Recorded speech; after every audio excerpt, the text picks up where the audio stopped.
इस वीडियो में सबसे पहले राष्ट्रीय फ्लोरेंस नाइटिंगेल अवार्ड क्या होता है वो देखेंगे। 2022-23 में किसे मिला वो भी मैं आपको बताऊंगा। उसके बाद क्राइम सीरीज़ के अंदर में देखेंगे एक ऐसे डबल मर्डर की कहानी जिसमें तांत्रिक ने एक ऐसा रोल किया जिसे सुनने के और देखने के बाद आपकी रूह भी कांप जाएगी। क्या एक इंसान के साथ में ऐसा भी कर सकता है? इंसानियत शर्मसार हो जाएगी। दोस्तों, मैं आरिफ खान एक बार फिर क्राइम एक्सपोजर न्यूज़ रूम से आपके सामने नए मुद्दों और ताज़ा खबरों के साथ।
श्रीमती फिरदौसा जान, स्टाफ नर्स, जम्मू और कश्मीर। एक उत्कृष्ट शैक्षिक रिकॉर्ड के साथ अब आप पीएचडी कर रही हैं। आपने राष्ट्रीय सम्मेलनों में कई शोध पत्र प्रस्तुत किए हैं और आपके 16 लेख प्रकाशित हुए हैं जो अधिकतर मानसिक स्वास्थ्य और मनोरोग नर्सिंग पर हैं। स्वास्थ्य जागरूकता शिविरों और किशोरों के परामर्श में आपकी सक्रिय भागीदारी सराहनीय है। आप संसाधन संपन्न, कुशल और अपने काम के प्रति समर्पित हैं। कोविड रोगियों के साथ आपके काम और झुग्गी झोपड़ियों में टीकाकरण के लिए आपके प्रेरणा की स्थानीय नेताओं और समाचार पत्रों द्वारा अक्सर सराहना की जाती है। श्रीमती फिरदौसा जान,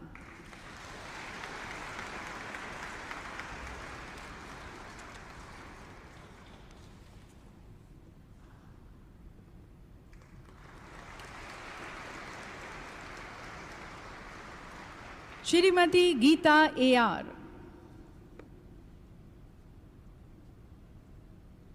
नर्सिंग अधिकारी, एआर रहीम मेमोरियल जिला अस्पताल, कोल्लम, केरल।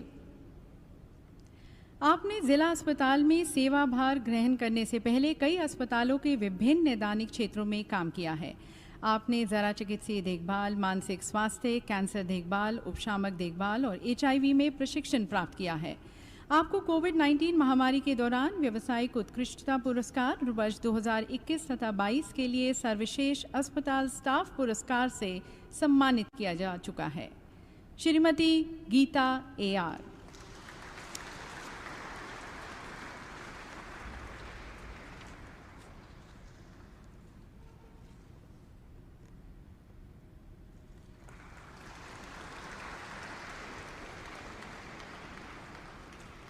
श्रीमती पुष्पा श्रावण पोडे,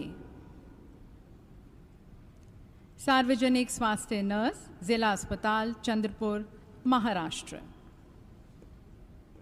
आप एक प्रतिबद्ध और मेहनती नर्सिंग कर्मी हैं। आप लक्षित परिणामों को प्राप्त करने के लिए सभी राष्ट्रीय स्वास्थ्य कार्यक्रमों में सक्रिय रूप से भाग लेती हैं। विशेष रूप से नक्सलाइट और ट्राइबल एरियाज में आपका काम सराहनीय है। आपने अपने ज्ञान और कौशल को अद्यतन करने के लिए कई सीएनई प्रोग्राम्स में भाग लिया है। वह आपको आपके महत्वपूर्ण योगदान के लिए स्थानीय स्तर पर पुरस्कारों से सम्मानित किया गया है। श्रीमती पुष्पा श्रावण पोडे,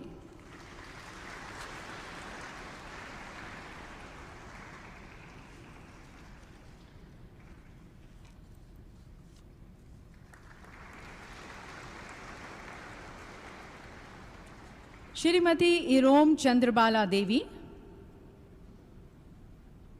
सार्वजनिक स्वास्थ्य नर्स, सामुदायिक स्वास्थ्य केंद्र सगोलमंग, पूर्वी इम्फाल, मणिपुर। आपने सभी राष्ट्रीय स्वास्थ्य कार्यक्रमों के कार्यान्वयन में सक्रिय रूप से भाग लिया है। जनजातीय समुदायों के बीच संचारी और गैर संचारी रोगों की रोकथाम में विशेष रूप से मादक द्रव्यों के सेवन की रोकथाम और प्राकृतिक चिकित्सा में स्वास्थ्य शिक्षा के प्रति आपका योगदान सराहनीय है। श्रीमती इरोम चंद्रबाला देवी।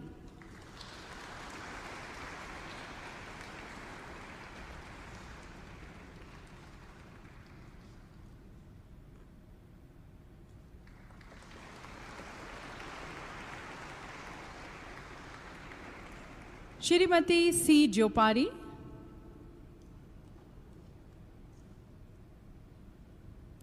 वार्ड अधीक्षक, सिविल अस्पताल, ड्रोपोई, आइजोल, मिजोरम। आपने अपनी सेवा के शुरुआती वर्षों के दौरान आइजोल के प्राथमिक स्वास्थ्य केंद्र और दूर दराज के इलाकों में कार्य किया है। आपके द्वारा एक नवजात और 5 वयस्क व्यक्तियों को जीवन दान मिला। आप 2000 से अधिक प्रसव करवा चुकी हैं। आप सृजनात्मक हैं और परिवार नियोजन शिविरों और शल्य चिकित्सा में उपयोग किए जाने वाले मध्यवर्तनों को विकसित करने में नूतन विचारों का उपयोग करती हैं। आप क्लिनिकल प्लेसमेंट के दौरान छात्रों को पढ़ाने में भी रुचि लेती हैं। श्रीमती सी जोपारी।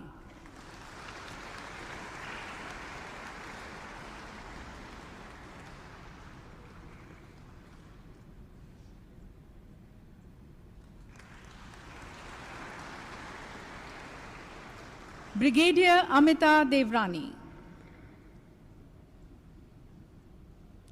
ब्रिगेडियर एमएनएस, मुख्यालय दक्षिणी कमान, चिकित्सा, पुणे, महाराष्ट्र। आप एक उत्कृष्ट शिक्षक और प्रशासक हैं। वह अनुकरणीय पेशेवर कौशल और नेतृत्व क्षमता की धनी हैं। अपनी वर्तमान क्षमता में आप दक्षिणी कमान के तहत सेना, नौसेना और वायुसेना के 50 अस्पतालों की निगरानी कर रही हैं। कोविड-19 महामारी के दौरान आपका काम सराहनीय था। आपकी कोंगो गणराज्य में यूएन मिशन के तहत हताहतों की निकासी और प्रबंधन के लिए यूएन द्वारा भी सराहना की गई है। आपको आपकी उत्कृष्ट विशिष्ट सैन्य नर्सिंग सेवाओं के लिए विगत में कई पुरस्कारों और प्रमाण पत्रों से सम्मानित किया गया है। ब्रिगेडियर अमिता देवरानी।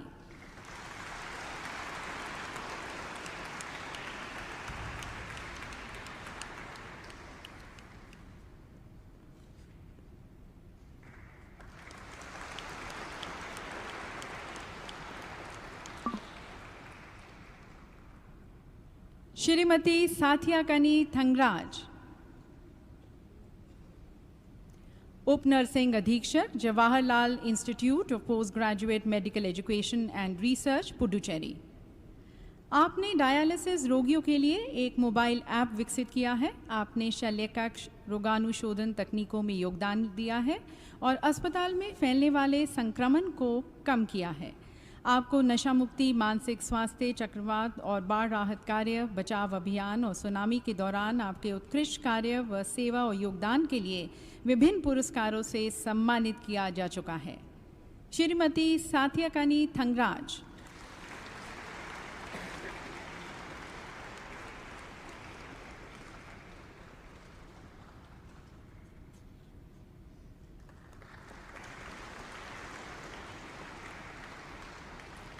श्रीमती माधवी राणे चिखले,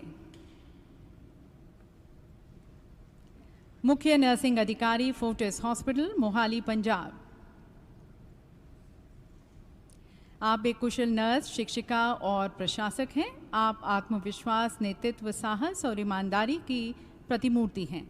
आपने विभिन्न सीएनई प्रोग्राम्स में भाग लेकर अपने ज्ञान और कौशल को अद्यतन किया है। आप कई राष्ट्रीय और राज्य स्तरीय सम्मेलनों में एक आयोजक और संसाधन व्यक्ति रही हैं। अनेक मैराथन्स में भाग लेकर आप महिला सशक्तिकरण और महिला स्वास्थ्य की प्रेरक व एम्बेसडर रही हैं। आपने एविडेंस बेस्ड प्रैक्टिस में फेलोशिप हासिल की है और आप युवा नर्सेस के लिए एक आदर्श हैं। श्रीमती माधवी राणे चिखले।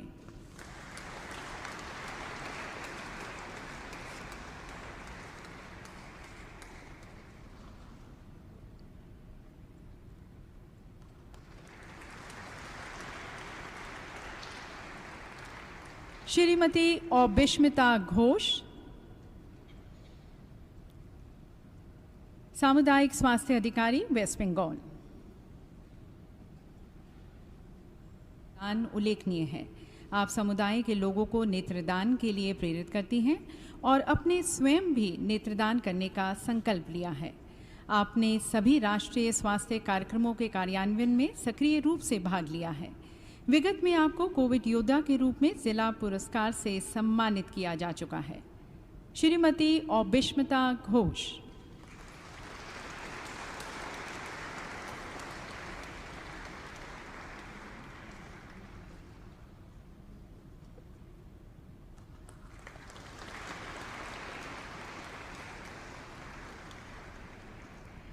तो देवी सज्जनों, ये थे वर्ष 2022 और 23 के राष्ट्रीय फ्लोरेंस नाइटिंगेल पुरस्कार। सभी पुरस्कार विजेताओं को बहुत बहुत शुभकामनाएं और माननीय राष्ट्रपति जी को कोटि कोटि धन्यवाद इन पुरस्कारों को प्रदान करने का। अब देखिए क्राइम की वो घटना जो आपकी रूह तक को झकझोर दी। मुझे मेरे कर्मों की सजा जरूर मिलेगी, लेकिन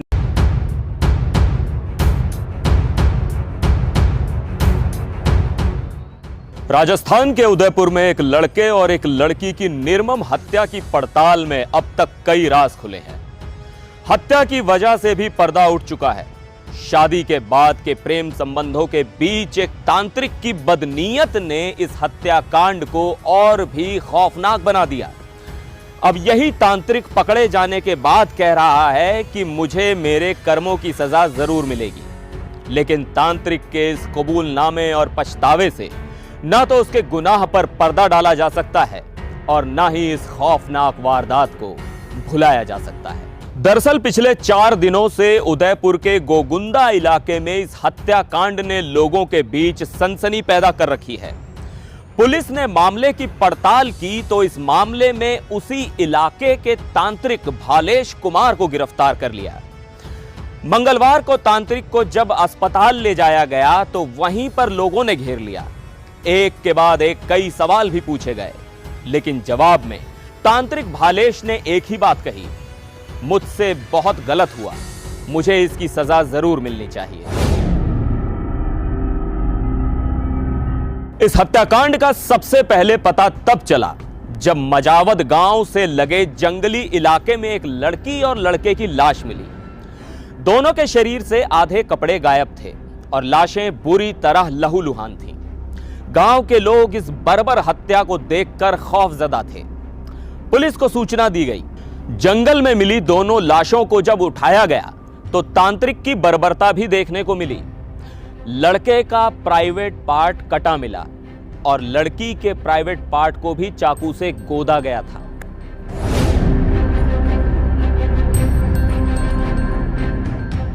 तीस साल का राहुल मीणा सरकारी स्कूल में टीचर था। उसकी शादीशुदा जिंदगी ठीक नहीं चल रही थी। वो अपनी घरेलू परेशानियों के समाधान के लिए अक्सर भादवी गुड़ा के इच्छापूर्ण शेषनाग भावजी मंदिर में जाता था। वो मंदिर भगवान की पूजा करने नहीं बल्कि एक तांत्रिक के पास जाया करता था। भालेश कुमार नाम का तांत्रिक पिछले 8 साल से इसी मंदिर में बैठ रहा था। इस दौरान उसने आसपास के लोगों के बीच अच्छी पैठ बना ली थी। वो लोगों को तांत्रिक क्रिया के जरिए कष्ट निवारण के उपाय बताता था और कई तरह के ताबीज बनाकर भी देता था। राहुल मीणा जैसे ही कई और लोग भी इस तांत्रिक के पास अपने कष्टों के निवारण के लिए आते थे। उनमें से एक सोनू कुंवर भी थी। राहुल मीणा और सोनू कुंवर तांत्रिक भालेश को बहुत मानते थे, लिहाजा दोनों अक्सर वहां जाया करते थे। इसी दौरान दोनों के बीच जान पहचान हो गई और धीरे धीरे नजदीकियां बढ़ने लगी तो प्यार में बदल गई। वहीं दूसरी ओर तांत्रिक भालेश भी सोनू पर अपना दिल हार चुका था।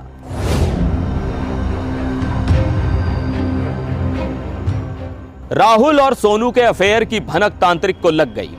तांत्रिक के लिए राहुल आंख की किरकिरी बन गया। खैर, राहुल और सोनू की प्रेम कहानी इतनी परवान चढ़ने लगी कि उसकी भनक किसी और को भी लग गई। राहुल की पत्नी को भी अपने पति पर शक होने लगा। अपनी इस मुश्किल के समाधान के लिए वो भी तांत्रिक भालेश के पास ही जा पहुंची। तांत्रिक ने राहुल की पत्नी की परेशानी सुनी, बस फिर क्या था।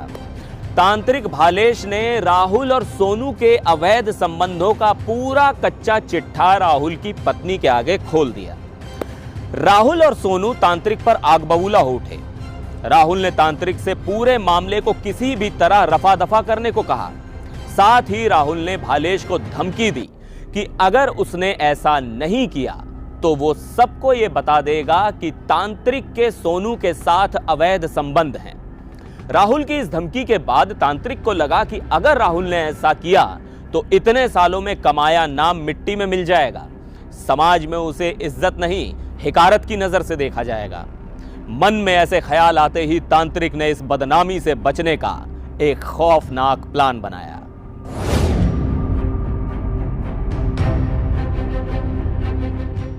चूंकि तांत्रिक जानता था कि राहुल और उसकी पत्नी के बीच संबंध ठीक नहीं थे, इसलिए राहुल और सोनू एक दूसरे के करीब आ गए थे और तांत्रिक ने इसी बात को ध्यान में रखते हुए अपनी खौफनाक प्लानिंग को अंजाम दिया। तांत्रिक ने सबसे पहले फेविक्विक के 50 पाउच खरीदे, सभी को एक बोतल में भरा और अपने पास छिपा लिया। 15 नवंबर की शाम तांत्रिक ने राहुल और सोनू को टोटके के बहाने से अपने पास बुलाया। वो उन दोनों को तांत्रिक क्रियाकर्म के नाम पर गोगुंदा इलाके के जंगल में ले गया और कहने लगा कि जो तांत्रिक क्रिया मैं अब करूंगा उससे तुम दोनों हमेशा हमेशा के लिए एक दूसरे के बन जाओगे। लेकिन उसने इसके लिए शर्त रख दी। शर्त यह थी कि जिस दौरान वो तांत्रिक क्रिया करेगा उसी दौरान दोनों को वहीं जंगल में ही शारीरिक संबंध भी बनाने होंगे। राहुल और सोनू इसके लिए राजी हो गए। जब दोनों आधे कपड़े उतारकर शारीरिक संबंध बनाने लगे, तब तांत्रिक ने अपने पास छिपा कर रखी हुई फेविक्विक की बोतल निकाली और दोनों के ऊपर उड़ेल दी। इससे पहले कि वो कुछ समझ पाते, दोनों एक दूसरे से बुरी तरह चिपक गए। अलग होने की कोशिश में दोनों की चमड़ी तक उखड़ने लगी थी। इसी दरमियान भालेश ने चाकू और पत्थरों से वार कर दोनों को घायल कर दिया। तांत्रिक ने लड़के के प्राइवेट पार्ट को चाकू से काटकर अलग कर दिया और फिर लड़की के प्राइवेट पार्ट को भी चाकू से गोद डाला, जिसके बाद दोनों की मौत हो गई। दोनों की हत्या के बाद तांत्रिक मौके से फरार हो गया।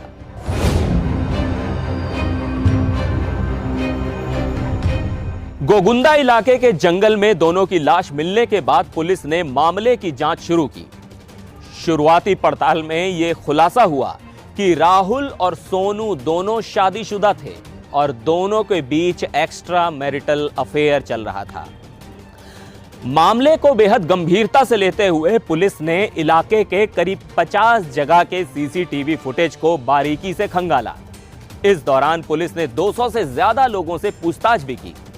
जांच के दौरान पुलिस के हाथ जो सुराग लगे, उनके आधार पर पुलिस के शक की सुई 55 साल के तांत्रिक भालेश कुमार की ओर घूम गई।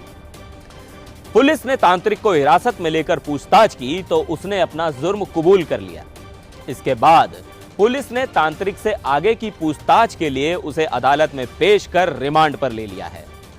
ऐसा इसलिए क्योंकि तांत्रिक के कॉल रिकॉर्ड्स में सोनू कुंवर की काफी कॉल डिटेल्स मिली हैं और पुलिस लव ट्रायंगल के मामले से भी इस केस की जांच को आगे बढ़ा रही है। वीडियो अगर पसंद आई हो तो लाइक कीजिए, शेयर कीजिए और चैनल को ज़रूर सब्सक्राइब कीजिए ताकि डायरेक्ट नोटिफिकेशंस आप तक पहुंचते रहें।